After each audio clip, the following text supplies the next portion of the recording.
Troisième actualité de cette semaine, il ne vous a pas échappé qu'une grève est prévue, appelée par un certain nombre de syndicats, pas tous.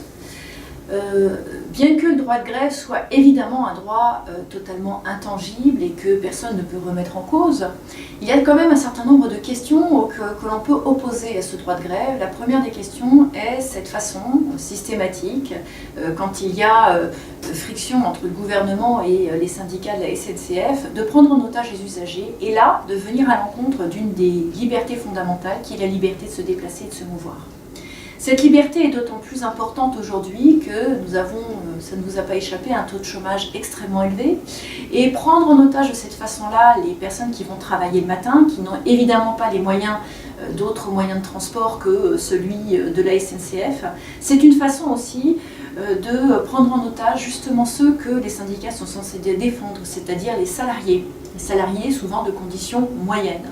Donc nous trouvons parfaitement inacceptable que les salariés, suite à ces périodes de grève, soient dans des conditions extrêmement précaires. Certaines perdent leur travail parce qu'arrivent trop souvent en retard à cause de ces grèves. Et c'est quand même une réalité qu'il faut dénoncer. Donc les syndicats ont une réelle responsabilité vis-à-vis de ces salariés. Il ne faut pas les oublier.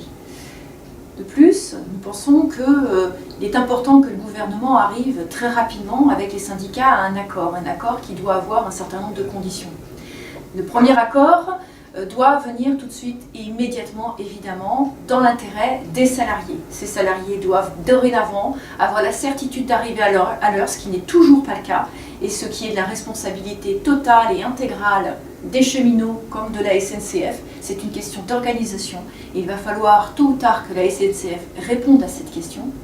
Nous voulons aussi que cet accord soit une possibilité d'ouvrir la concurrence, une concurrence juste, qui une fois de plus aille dans l'intérêt des usagers, qui permettra notamment peut-être d'étudier de nouvelles zones tarifaires, qui sera aussi la possibilité d'ouvrir éventuellement des nouvelles lignes de train, puisqu'il y a un certain nombre de lignes de train qui ont été laissées à l'abandon par la SNCF parce que jugées pas suffisamment rentable, ce qui semble quand même être absolument une aberration pour quelque chose qui s'appelle être le service public.